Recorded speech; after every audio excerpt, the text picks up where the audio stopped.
날씨였습니다. 문재인 대통령이 오늘 시진핑 중국 국가주석과 취임 후 4번째 정상회담을 갖습니다. 북한의 비핵화를 위한 중국의 역할과 함께 대북제재 관련 논의가 이뤄질지 주목됩니다. 이른바 유치원 3법의 국회 논의가 중단된 가운데 자유한국당이 독자 법안을 내기로 했습니다.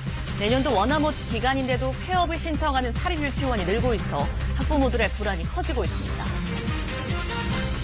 트럼프 미국 대통령은 무역 전쟁과 관련해 중국이 협상 관련 리스트를 보내는 등 거래를 원한다면서도 합의가 안 될 경우에는 추가 관세를 부과하겠다고 압박했습니다. 집을 2채 이상 가진 다주택자가 1년 만에 14만 명 가까이 늘었습니다. 집값이 1억 원 이상 오른 사람도 100만 명이 넘었습니다. 주말인 오늘 전국이 대체로 맑겠지만 찬바람이 불면서 춥겠습니다. 미세먼지는 영남을 제외한 전국에서 보통 수준을 보이겠습니다. 문재인 대통령이 오늘 아시아태평양 경제협력체 APEC 개최지인 파푸아뉴기니에서 시진핑 중국 국가주석을 비롯한 각국 정상들과 잇따라 만납니다.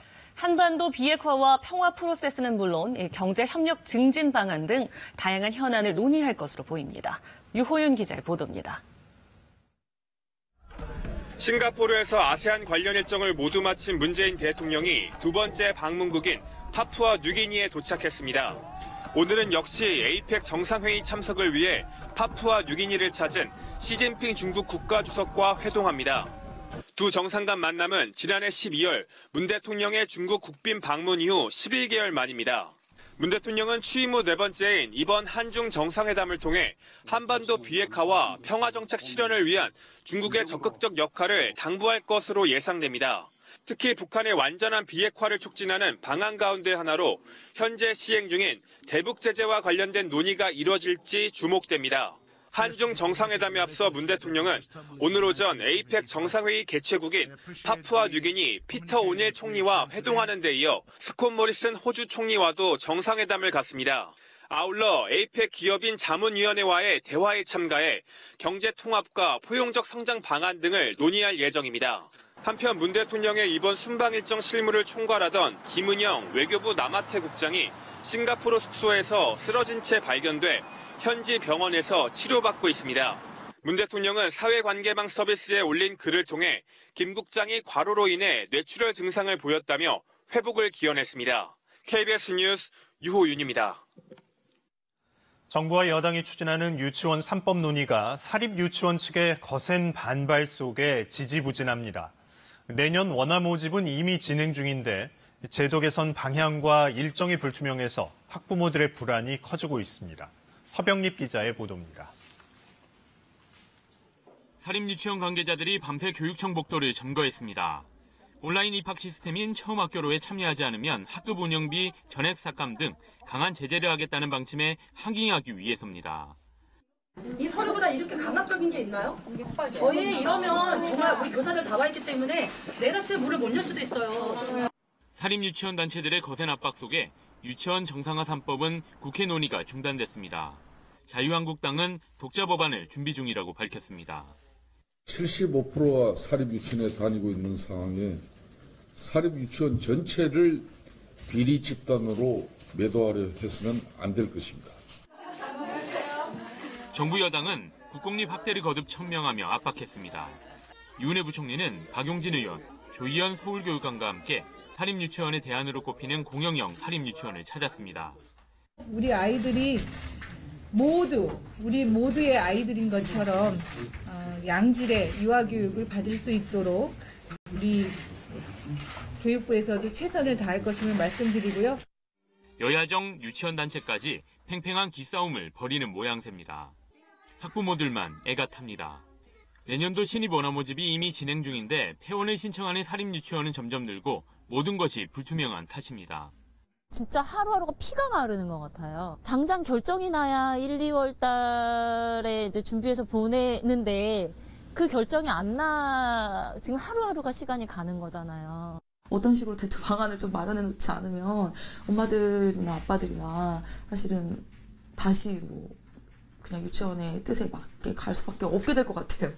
교육 관련 시민단체와 학부모들은 오늘 기자회견을 열어 유치원 비리 근절 대책을 조속히 마련할 것을 거듭 촉구할 예정입니다. KBS 뉴스 서병립입니다. 무역 전쟁을 벌이고 있는 미중 양국이 협상 타결을 위해서 접촉 중이지만 여전한 입장 차이를 보이고 있습니다. 트럼프 미국 대통령은 합의가 안 되면 추가 관세를 부과할 수 있다고 압박했습니다. 워싱턴에서 이재원 특파원이 보도합니다. 미국과 중국은 세계 경제의 불안 요인인 무역 전쟁을 종식시키는 협상을 타결짓기 위해 물밑 접촉을 계속하고 있습니다. 트럼프 미국 대통령은 기자들에게 중국은 거래를 원하고 있다고 말했습니다. 그러면서 무역 협상 관련 142개 항목의 긴 리스트를 보내왔다고 밝혀 중국이 일종의 협상안을 미국에 제시했음을 시사했습니다. It's a pretty complete list. It's a lot of the things we asked for. There's some things, there are 4 or 5 big things left off. 트럼프 대통령은 중국이 제시한 안을 아직 받아들일 수 없다고 말했습니다. 4-5가지 큰 것이 빠져 있다는 트럼프 대통령의 언급은 미중 간에 여전히 견해차가 작지 않다는 의미로 해석됩니다. 트럼프 대통령은 협상이 안 될 경우 추가 관세 부과 가능성을 언급하면서도 그럴 필요가 없을 수도 있다고 말해 여운을 남겼습니다. We put on tariffs on $250 billion worth of goods, and we have another $267 billion to go if we want to. We may not have to do that. China would like to make a deal. 앞서 로스 미 상무장관은 이번 미중 정상회담에선 잘해야 추가 논의를 위한 틀에 합의할 것이며 내년 1월까지 전면 타결은 불가능할 것이라고 말했습니다. G20 정상회의를 계기로 열리는 미중 정상 간 무역 담판을 앞두고 트럼프 대통령의 발언 하나하나에 이목이 집중되고 있습니다. 워싱턴에서 KBS 뉴스 이재원입니다. 우리나라 전체 가구의 절반 가까이는 무주택자인데요. 집을 2채 이상 가진 다주택자는 1년 만에 14만 명 가까이 늘었습니다. 최근에 집값이 상승하면서 공시지가로 1억 원 이상 오른 경우도 100만 명이 넘었습니다. 보도에 임세흠 기자입니다. 우리나라 2천만 가구 중에 자기 집이 있는 가구는 절반이 조금 넘습니다. 10가구 중 4가구 이상은 여전히 새집살이를 하고 있다는 얘기입니다. 개인으로 따져보면 집이 2채 이상 있는 다주택자가 전국에 212만 명입니다. 1년 만에 14만 명 가까이 늘어났습니다. 특히 5채 이상인 사람은 11만 명이 넘고 이들이 어디 사나 봤더니 서울 송파, 강남, 그리고 서초에 유독 많이 살고 있었습니다. 이곳 서울 강남 상구에 집 가진 사람들이 밀집해 있다는 건데 더 따져보면 강남구와 서초구에 사는 주택 보유자 5명 중에 1명은 집이 2채 이상이었습니다. 다주택자들은 집을 많이 갖고 있는 만큼 돈도 벌었습니다. 주택 보유자의 70%가량은 지난해 부동산 시장의 화랑덕을 봤는데 특히 1년 동안 집값이 1억 원 이상 오른 경우가 104만 명, 3억 원 이상이 20만 명, 그리고 5억 원 이상은 6만 명이었습니다. 이건 공시가격을 기준으로 한 거기 때문에 실제 집값이 상승한 폭은 훨씬 더 크다고 봐야 할 겁니다. 비싼 집을 갖고 있는 가구와 싼 집을 갖고 있는 가구의 자산 가치 격차는 여전했습니다. 역시 공시가격 기준으로 상위 10%의 평균 주택가액은 8억 원이 넘었고 하위 10%는 2,500만 원 정도로 1년 전보다 약간 줄었다고 해도 그 차이는 32배가 넘었습니다. KBS 뉴스 임세웅입니다. 어제 저녁 강원도 양구에서 한 일병이 총상을 입고 숨져 군 당국이 수사를 벌이고 있습니다. 서울에서는 한 여성이 버스에 태워달라며 버스를 발로 차는 등 항의하면서 금요일 퇴근길 버스 운행이 지연됐습니다. 밤사이 사건 사고 김지숙 기자가 보도합니다. 어제 오후 5시쯤 강원도 양구군 동부전선의 한 전방사단 감시초소내 화장실에서 21살 김모 일병이 머리에 총상을 입은 채 발견됐습니다. 김 일병은 병원 이송 도중 숨졌습니다. 열상 감시장비 관측병으로 근무해온 김 일병은 사고 당일 야간 경계근무조에 편성됐던 것으로 알려졌습니다. 육군 중앙수사단이 현장에 투입돼 사고 경위를 조사하고 있습니다. 한 여성이 버스 전용차로 위에 서 있습니다.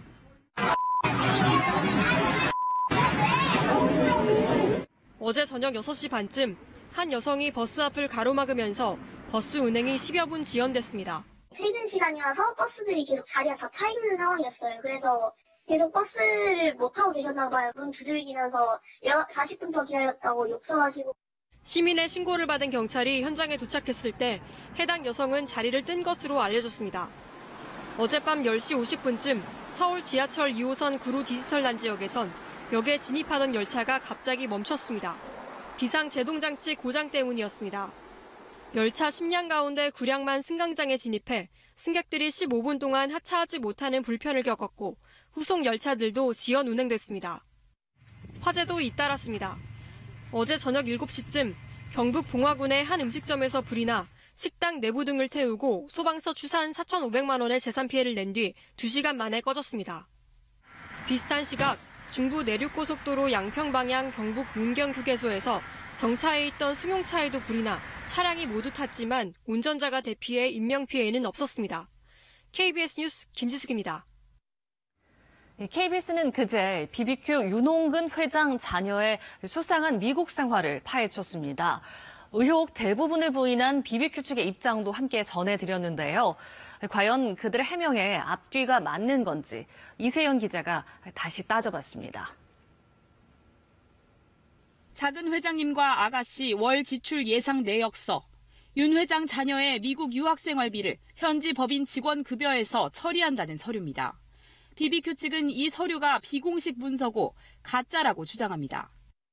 스스로 인정하듯 비공식 문서입니다. 윤 회장과 제보자 둘이 논의한 불법 자금 사용 계획이기 때문입니다. 여기에 사인한 윤 회장, 2, 3월부터 시행, 회사 비용 처리 등 직접 지시사항을 써놨습니다. 그런 거 절대 없습니다. 어차피 매일 통화하는데 그거를 저한테 굳이 문자로. 윤 회장은 아들 유학 자금은 모두 개인 돈이었다고 주장합니다. 근거도 제시했습니다. 제보자 시티은행 계좌로 매달 정기적으로 돈을 송금했다는 외환 송금 내역서. 제보자 역시 이 돈을 받은 사실 인정합니다. 다만 추가로 보낸 돈이라는 겁니다. 추가 비용은 아마 회장이 보냈든지 아니면 아들이 미국으로 송금해서 아마. 2010년 5월 제보자가 작성한 1일 보고. 과외비와 생필품 구입비 등 구매 내역과 함께 잔액이 크게 부족하다고 보고합니다. 그리고 얼마 뒤 제보자 계좌로 돈이 들어옵니다. 2012년 국세청은 BBQ에 대해 세무조사를 벌였는데 회사 돈 일부가 회장 일가의 미국 생활비로 유용된 사실을 확인하기도 했습니다. 2009년 문을 연 BBQ 미국 법인은 2012년부터 공시를 했습니다. 그동안 수익은 못 내고 매년 순손실이 쌓이다 보니 자본 잠식에 빠져 거액의 증자를 하기도 했습니다. 자본 증자 등을 통해서 자금 수혜를 계속한다는 것은 회계의 불투명성과 자금이 비정상적으로 유용되고 있다는 것을. 그런데 BBQ 측은 매장이 잘 운영돼 윤 회장 아들이 업무를 충실히 수행하고 있다고 밝혀왔습니다. BBQ 측은 미국 현지 직원들이 윤 회장 아들을 모른다고 한 건 본사 지침 때문이라고 밝혔습니다. 하지만 취재팀이 매장을 찾았을 땐 신분을 알리지도 않았고 본사도 매장 취재 사실을 모르는 때였습니다. BBQ는 또 윤 회장 아들은 출근을 안 해도 일할 수 있는 직책이라고 말합니다. 윤 회장 아들이 투자비자 E2를 받으면서 미국 이민국에 신고한 근로 형태는 풀타임 디렉터, 상근이사, 주 40시간 이상 상근하지 않으면 이민법 위반 소지가 있습니다. 기업을 운영하는데 정말 꼭 필요한 사람이다라는 걸 입증을 해야 되는데 예를 들면 IT 기업이다 하면은 이 사람이 핵심 기술 보유자예요. 제보자와 작은 회장님의 메시지 내역. BBQ에서 3,000달러가 입금됐는데 작은 회장님 무슨 돈인지를 모릅니다. 제보자가 생활비, 용돈이라고 답하자 벌써 들어왔냐고 반문하면서 25일에 들어오게 해달라고 부탁했다고 말합니다.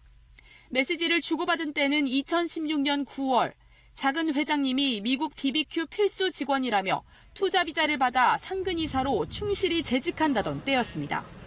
KBS 뉴스 이세연입니다.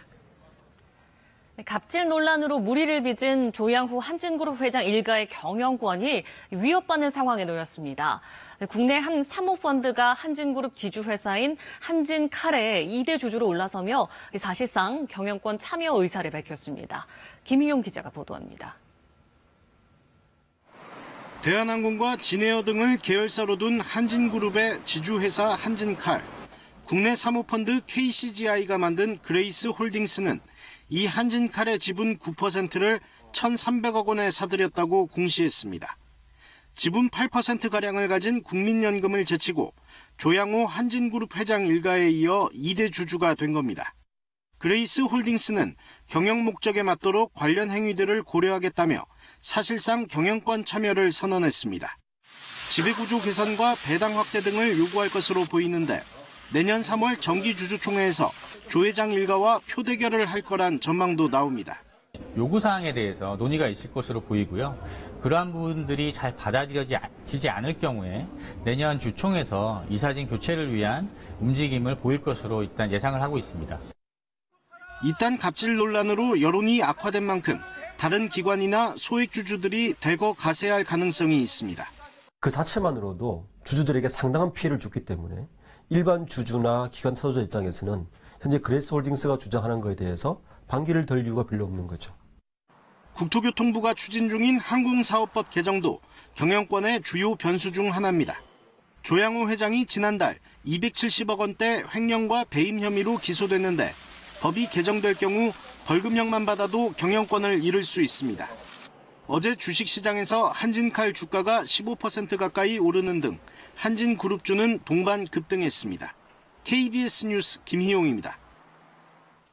자유한국당이 숙명여고 내신 비리 사건과 관련해 김상곤 전 사회부 총리 딸 연루 의혹을 제기했다가 2시간여 만에 공식 사과했습니다. 인터넷상에 떠도는 얘기를 최소한의 검증도 없이 전파하려다 망신을 당한 셈입니다. 황현택 기자의 보도입니다. 자유한국당이 김상곤 전 부총리 딸의 내신 비리 의혹을 제기했습니다.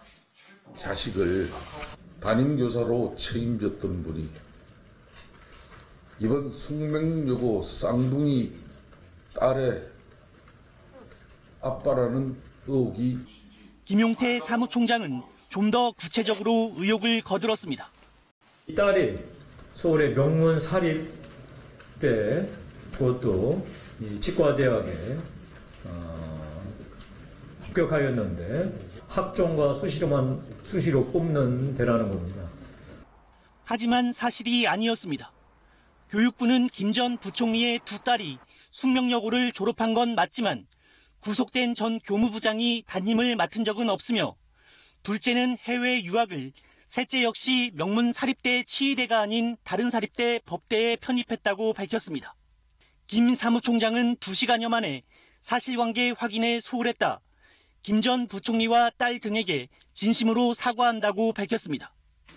이에 김 전 부총리는 가짜 뉴스들이 범람하면서 가족이 큰 상처를 받고 있다며 유감의 뜻을 밝혔고 민주당도 제1야당이 가짜뉴스 공급처로 전락했다고 꼬집었습니다.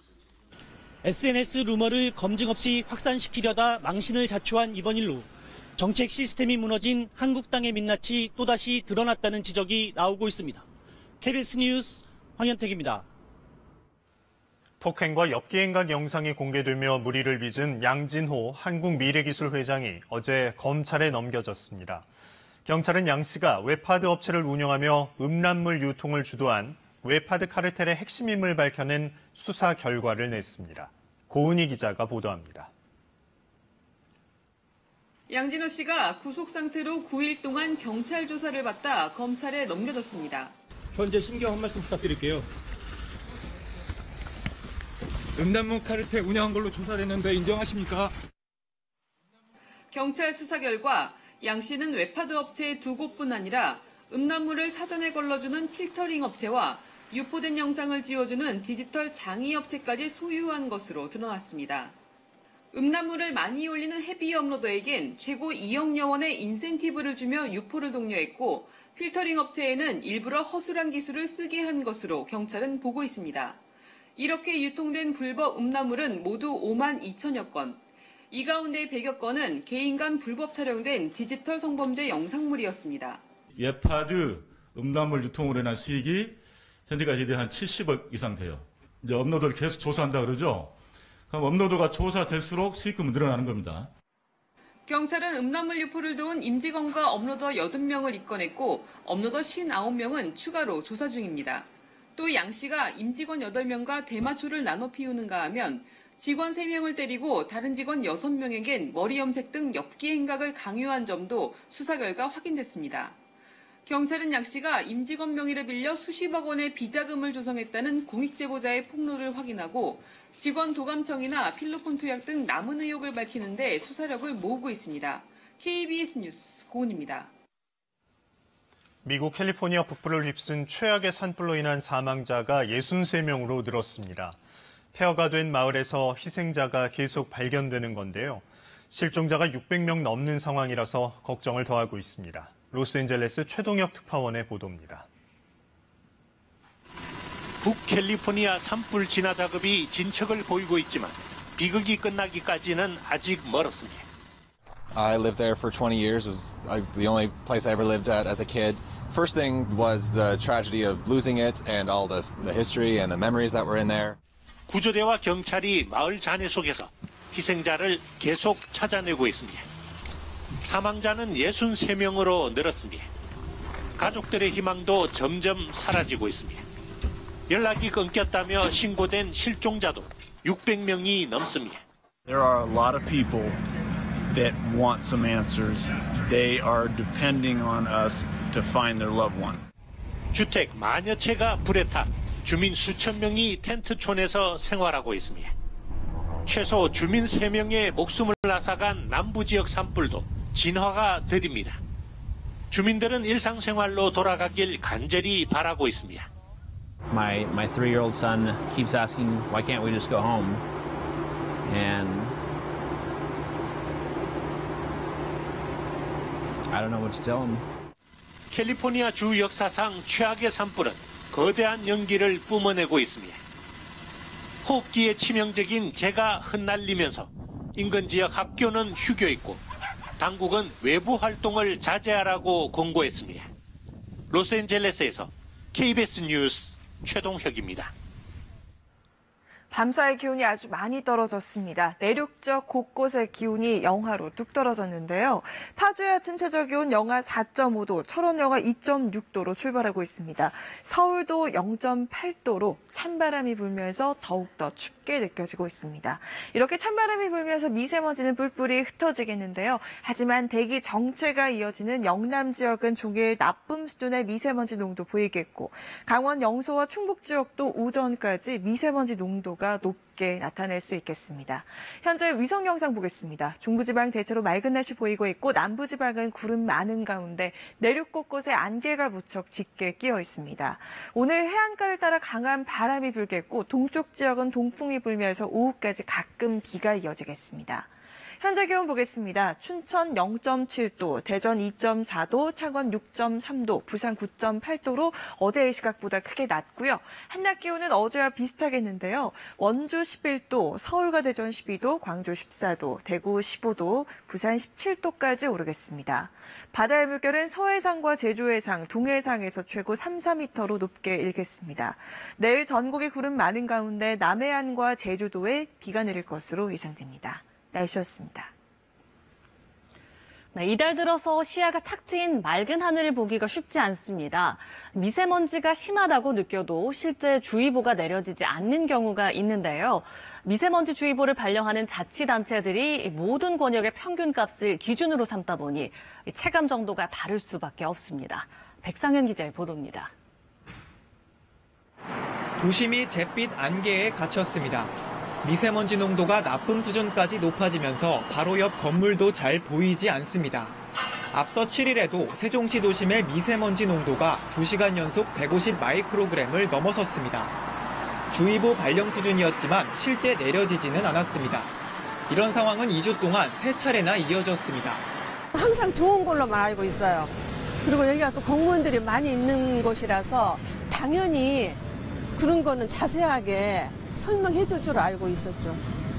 자치단체는 대기환경보전법에 따라 미세먼지 주의보를 내려야 합니다. 하지만 세종 신도심과 외곽에 2개씩 있는 미세먼지 측정소의 평균값을 기준으로 삼다 보니 주의보를 발령하지 않은 겁니다. 관내 대기오염 측정소가 4개소고 이를 권역을 세분화할 경우 건보 권역 운영에 현실적으로 애로점이 좀 있고요. 시민들에게는 자신이 살고 있는 곳의 정확한 대기 정보가 제공되지 않는 셈입니다. 권역을 나눠서 미세먼지를 측정하고 측정 결과를 시민들에게 공유한다면 시민들 일상생활에 많은 도움이 되지 않나 이런 생각이 들어갑니다.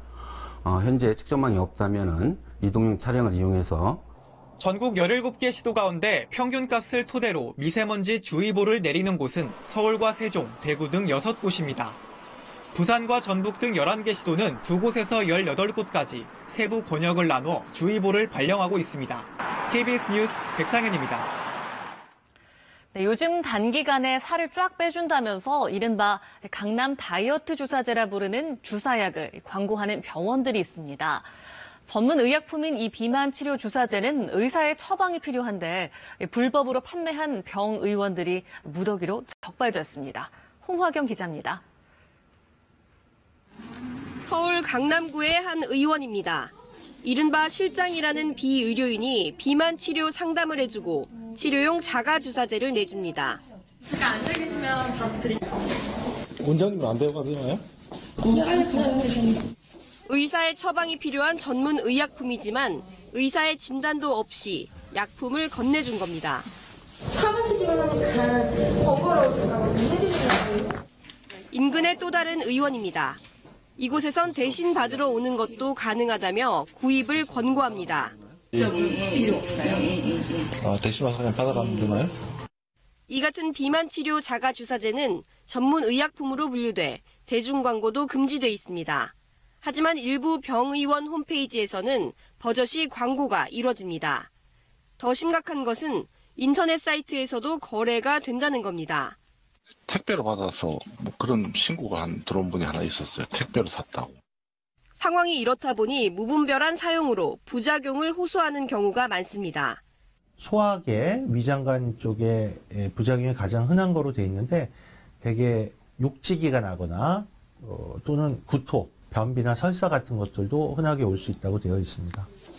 서울시 민생사법경찰단은 비만 치료 자가주사제를 불법으로 판매하고 광고한 병의원 24곳을 의료법과 약사법 위반 혐의로 적발하고 수사를 확대하고 있습니다. KBS 뉴스 홍화경입니다. 드루킹 댓글 조작 사건으로 기소된 김경수 경남도지사에 대한 두 번째 재판이 어제 서울중앙지법에서 열렸습니다. 법정엔 댓글 조작 프로그램 킹크랩 개발자가 증인으로 나와 김 지사에게 시연을 했다고 증언했고 김 지사 측은 상식적이지 않다고 맞서며 공방을 벌였습니다. 김유대 기자가 보도합니다.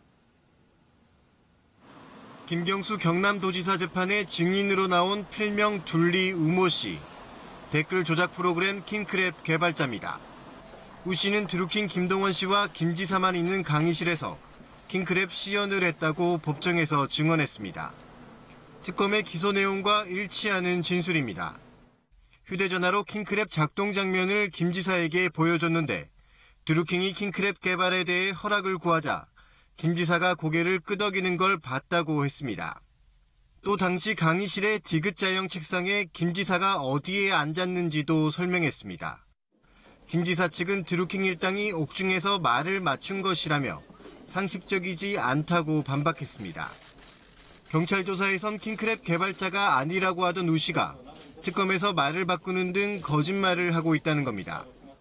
특히 드루킹 김동원 씨의 옥중 노트에 내가 나가는 즉시 인생을 책임지겠다는 등의 메모가 적혀 있다며 측근들을 회유해 거짓 진술을 하게 한 거라고 맞섰습니다.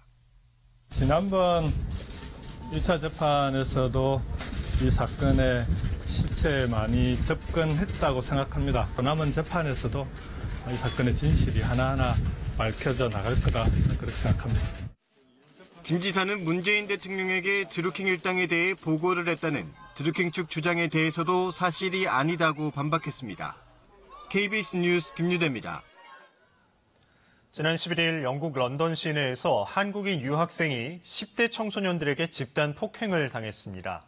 그런데 이 사건에 대처하는 현지 경찰과 대사관의 소극적인 태도가 알려지면서 비난 여론이 일고 있습니다. 런던 박재용 특파원의 보도입니다. 런던의 대표적 중심가인 옥스퍼드 서커스 거리. 지난 11일 오후 한국인 유학생 이모 씨는 이곳을 지나가고 있었습니다. 이 씨는 이때 누군가 자신의 머리에 쓰레기를 던졌다고 말했습니다. 뒤돌아보니 7명의 10대 무리가 있어 그만하라고 했지만 계속 쓰레기를 던졌다고 말했습니다. 갑자기 여자애가 제 팔을 딱 잡으면서 너 영어 할 줄 아네? 너 괜찮아? 이러는 걸 웃으면서. 이 씨도 화가 나 쓰레기를 던지자 이들 무리가 달려들어 집단 폭행을 했다고 주장했습니다. 저를 이제 바닥에 던지고 발로 차고 걔네들이 우러나서 머리를 계속 때리고 뺨 때리고. 폭행 사건이 발생했던 런던 시내 거리입니다. 당시 이곳에는 관광객 등 행인들이 많았지만 도와주는 사람은 거의 없었습니다. 경찰에 신고했지만 현장에 출동하지 않았습니다. 이 씨는 대사관으로부터도 즉각 필요한 도움을 받지 못했다고 주장했습니다. 진짜 사람 한 명이 죽어야지 경찰이 출동하나? 이런 생각이 들었었고 이 사람의 태도는 솔직히 많이 화가 났었죠. 외교부는 피해 학생에 대한 도움과 함께 런던 경찰청에 철저한 수사를 강력히 요청하기로 했습니다. 런던에서 KBS 뉴스 박지용입니다. 네, 지금 세계는입니다. IMF 구제금융을 받고 있는 남미 아르헨티나는 또 다른 슬픔에 빠져 있습니다. 44명의 승조원을 태운 잠수함이 실종된 지 꼭 1년이 되는 건데요. 애타게 아버지를 찾고 있는 이 어린 소년을 비롯해서 가족들의 고통은 깊어지고 있습니다. 하지만 여전히 수수께끼들이 남아있는 이 실종 사건, 이재환 특파원이 취재했습니다. 피켓을 들고 대통령에게 아버지는 어디 계시냐며 묻는 어린 소년. 아르헨티나 해군 기지 앞에는 지난해 실종된 산후안 잠수함을 찾아달라는 수많은 현수막이 걸려 있습니다. 서로를 안아주며 위로하는 승조원 가족들. Cada día va aumentando el dolor, la incertidumbre, porque no hay que nos calme la angustia que tenemos adentro. 44명의 승조원이 탄 잠수함이 아메리카 대륙 최남단에서 기지로 돌아오다 사라진 지 꼭 1년.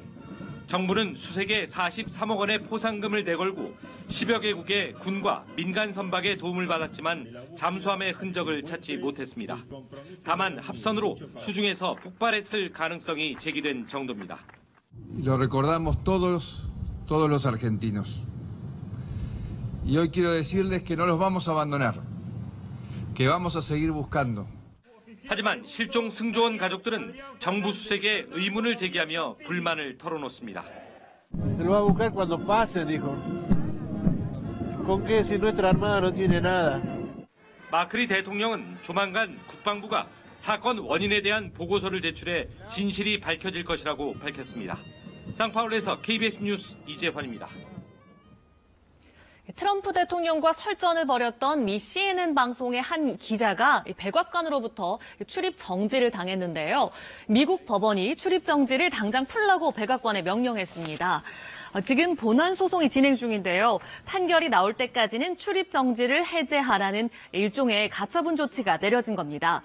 CNN과는 앙숙이고 트럼프 대통령에겐 우군이라는 폭스뉴스까지 포함해서 미국의 많은 언론들이 법원에 의견서를 내면서 CNN을 돕고 있는데요. 미국의 언론들은 기자들이 대통령에게 질문을 할 수 있는 건 헌법상의 권리라는 걸 강조하고 있습니다. 유네스코 세계문화유산으로 지정된 스위스의 알레치 빙하 위에 세계에서 가장 큰 엽서가 선을 보였습니다. 이 엽서의 크기는 가로 70m, 세로 50m고요. 기네스북 등재를 추진하고 있다는데요. 전 세계 어린이들이 보내온 진짜 엽서 무려 12만 5천 장을 한데 모아서 만든 겁니다. 스위스의 한 환경단체가 폴란드에서 열리는 UN 기후변화회의를 앞두고 지구온난화의 위험성을 경고하기 위해 마련한 행사입니다. 알프스에서 가장 큰 빙하라는 이 알레치 빙하도 지구의 기온이 상승하는 탓에 계속 녹아내리고 있다고 합니다. 지금까지 지금 세계는이었습니다.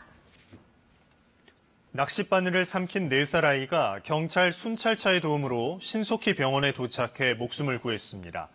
퇴근 시간에 빠르게 길을 터준 시민 의식도 빛났습니다. 유승용 기자의 보도입니다. 아이를 아는 여성이 병원으로 급히 뛰어들어갑니다. 낚싯바늘을 삼킨 4살 아이가 엄마와 함께 경찰 순찰차를 타고 응급실에 도착하는 순간입니다. 호흡곤란과 심한 고통을 호소하던 아이를 차에 태우고 이동하던 보호자가 순찰차를 발견한 건 그제 오후 5시쯤. 퇴근 시간이 이미 시작된 데다 수능이 끝나는 시점까지 겹쳐 교통이 꽉 막힌 상황이었습니다. 때마침 시험장 주변 교통관리를 하던 경찰이 아이와 엄마를 순찰차에 태웠습니다. 순찰차는 중앙선을 넘나들며 빠른 속도로 이동했고 6km 떨어진 병원에 불과 6분 만에 도착했습니다. 신호가 바뀌지 않는 상태에서도 신호 사이렌을 울리니까 그래도 시민 의식이 어느 정도 정착이 되면서 옆으로 피하려주는 그런 상태였습니다. 하지만 먼저 도착한 병원에서는 장비 등 문제로 치료가 어려웠던 상황. 순찰차는 다시 2km 떨어진 대학병원으로 내달렸고 아이는 수술을 받을 수 있었습니다.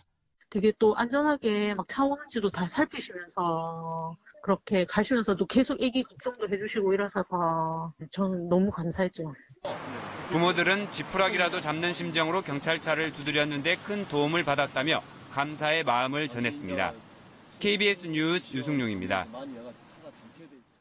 음주운전 처벌을 강화하는 윤창호법 제정 움직임 속에서도 아찔한 음주운전은 계속되고 있습니다. 특히나 낮 시간대 음주운전이 더 큰 피해를 낳을 수 있는데요.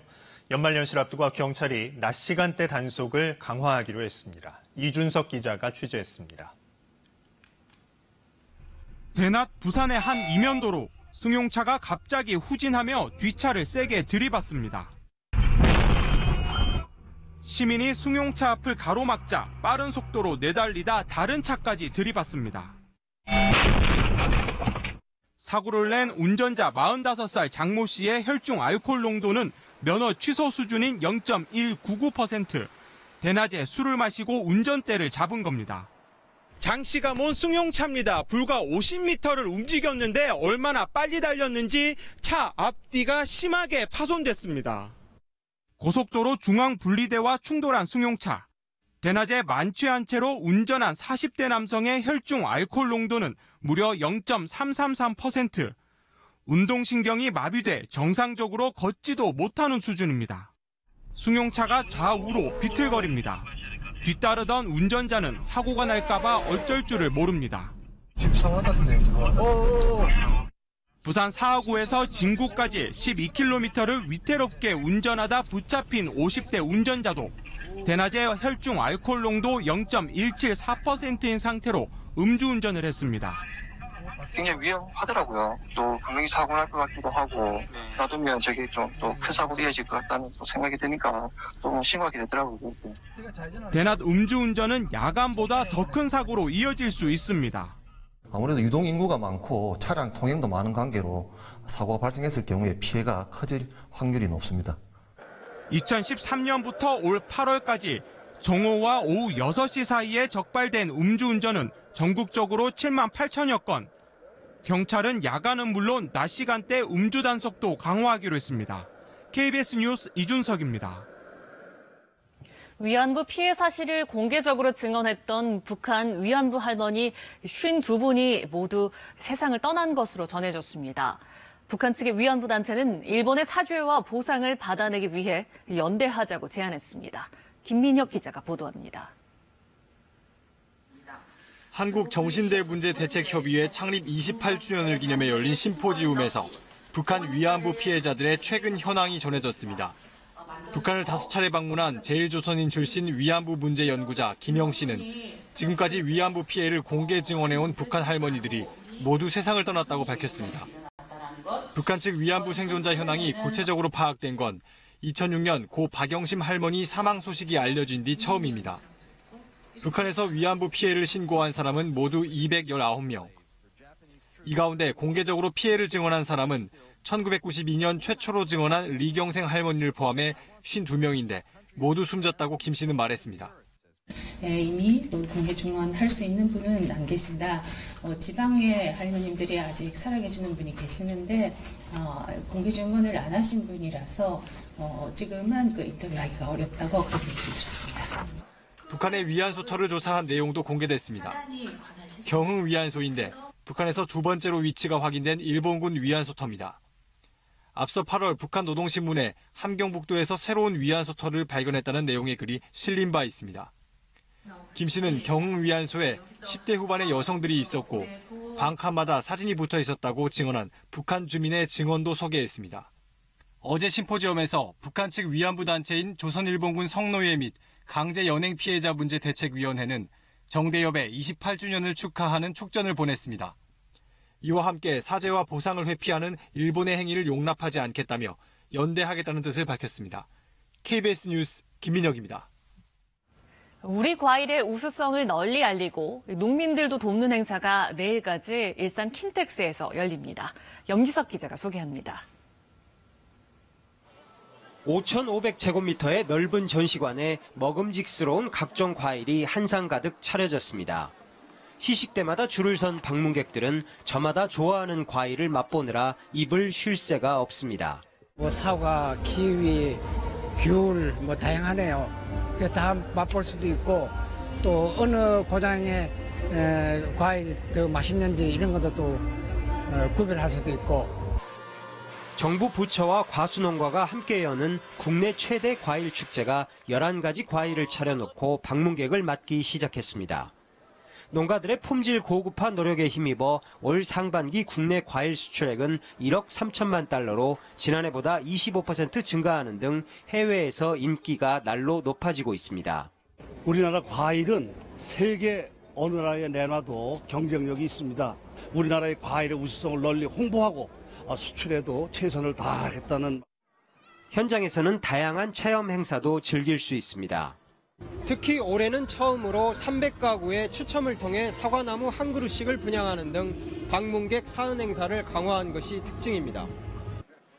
올여름 계속된 폭염으로 과일 생산량은 20%가량 줄어드는 등 어려운 상황 속에서도 내실 강화에 힘쓰고 있습니다. 이러한 어려움을 극복한 금년의 경험을 계기로 해서 앞으로 우리 과수산업이 한 단계 더욱 발전할 수 있도록 정부에서도 뒷받침을 열심히 해나가도록 그렇게 하겠습니다. 전국 110여 개 농가, 60여 개 생산자 단체가 출품한 고급 과일을 즐길 수 있는 이번 행사는 18일까지 계속됩니다. KBS 뉴스 염기석입니다. 김포 도시철도가 어제 첫 시승식을 가졌습니다. 서울 지하철보다 속도가 빠르고 승차감도 좋으며 환승도 편리하다고 하는데요. 박재우 기자와 함께 가보시죠. 김포 도시철도의 종착지 한강 차량기지에서 객차에 올랐습니다. 부드럽게 선로를 미끄러져 나간 객차는 금세 가속을 붙였습니다. 평균 운행 속도는 약 50km, 서울 지하철 급행보다도 더 빠르면서 승차감도 좋습니다. 서울의 9호선 급행이 46km이기 때문에 그거보다 빠릅니다, 전 구간이. 저희 철도는 전 구간을 급행이라고 보셔도 종점인 양촌역에서 출발해 23.6km 떨어진 김포공항역까지 28분 만에 주행했습니다. 김포공항역에서 환승도 편리했습니다. 김포 도시철도에서 서울 지하철과 공항철도를 연결하는 통로입니다. 이 통로를 따라가면 불과 2, 3분이면 김포 도시철도에서 서울이나 인천 방면으로 환승할 수 있습니다. 김포 도시철도는 무인 운전으로 출퇴근 시간에는 3분마다 운행합니다. 따라서 단 한 건의 안전사고도 발생하지 않게 개통할 때까지 차량 연계 동작 시험과 영업 시운전 등 철저한 안전검사를 할 예정입니다. 비상시에는 여기서 원격으로 일괄적으로 이 차를 정차시킬 수 있는 기능도 확보가 되어 있습니다. 김포시는 개통 후 5년 동안 경험이 풍부한 서울교통공사의 운영을 맡겨 김포 골드라인 무인 시스템을 정착시켜 나갈 계획입니다. KBS 뉴스 박재우입니다. 한국도로공사 연결해서 주말 아침 교통 상황 알아보겠습니다. 오늘 지방방향 최대 정체는 오전 11시에서 정오 사이로 내다봅니다. 충청권 진입하기 어렵겠는데요.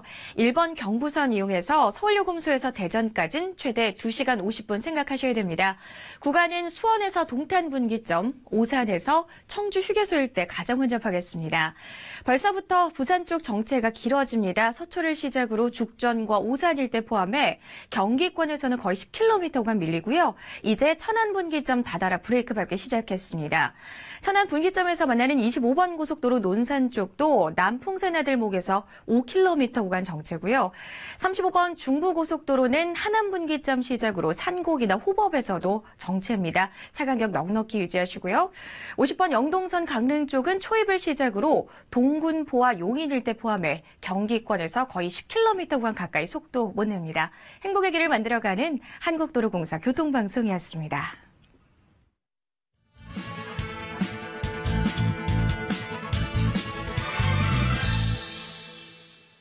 그제 열렸던 20대 국회 후반기 첫 윤리위원회는 많은 국민들의 주목을 받았습니다.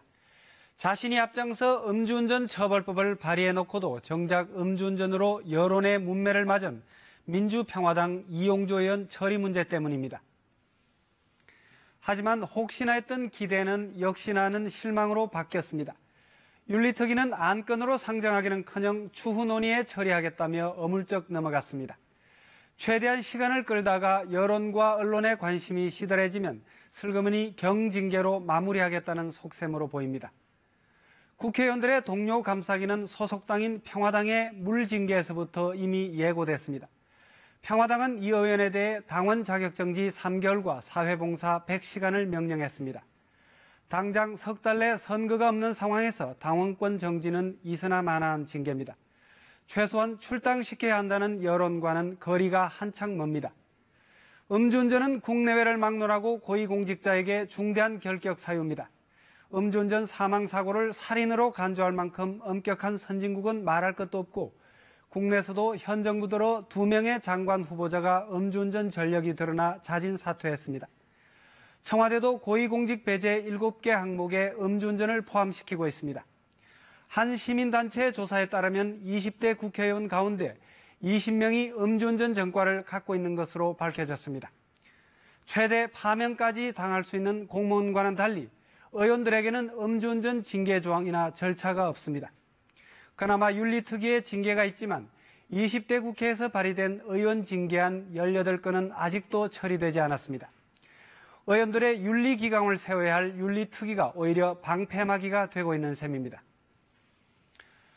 박명재 윤리위원장은 첫 회의에서 시대 상황과 국민 눈높이에 맞는 윤리특위가 되겠다고 선언했습니다. 그렇다면 이용조 의원 문제를 엄정하게 처리하는 것이 최우선일 것입니다. 뉴스 해설이었습니다.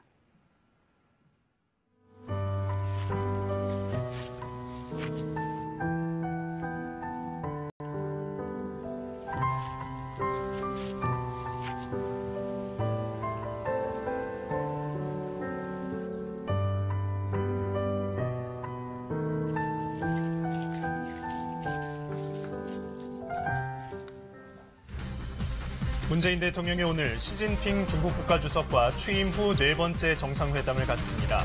북한의 비핵화를 위한 중국의 역할과 함께 대북제재 관련 논의가 이뤄질지 주목됩니다.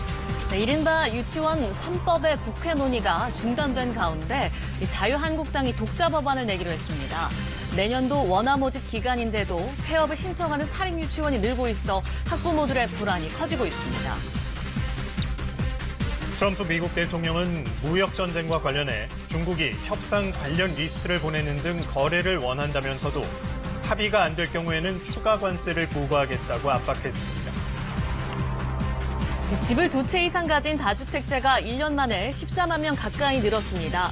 집값이 1억 원 이상 오른 사람도 100만 명이 넘었습니다.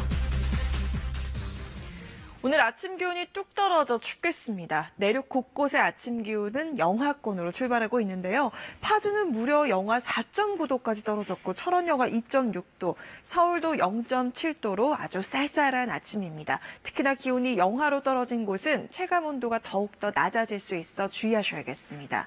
또 오늘 미세먼지 농도는 대부분 좋음에서 보통 수준 예상되지만 대기 정체가 계속되는 영남 지역은 종일 나쁨, 강원 영서와 충북 지역은 오전까지 나쁨 수준의 미세먼지 농도 보이겠습니다. 현재 위성 영상 보겠습니다. 중부지방 대체로 맑은 날씨 보이고 있고 남부지방은 이렇게 구름이 많이 지나고 있는데요. 내륙 곳곳에 안개가 무척 짙게 끼어 있어 교통안전에 주의하셔야겠습니다. 오늘도 곳곳에 무척 강한 바람이 불겠고 해안가를 중심으로 더욱더 강한 바람이 불겠습니다. 동쪽에서는 동풍이 불어오고 있는데요. 동풍 때문에 오늘 오후까지 동쪽 지역 곳곳에 비가 조금씩 이어지겠습니다.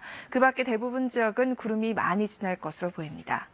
현재 기온은 서울이 0.8도, 대전 2.4도, 광주 5.3도, 안동 2.5도 등으로 어제 이 시각보다 많이 낮고요. 한낮 기온 어제와 비슷하겠습니다. 서울과 대전 12도, 광주 14도, 대구 15도, 부산은 17도 예상됩니다. 바다의 물결은 동해상을 중심으로 최고 4m로 높게 일겠습니다. 날씨였습니다.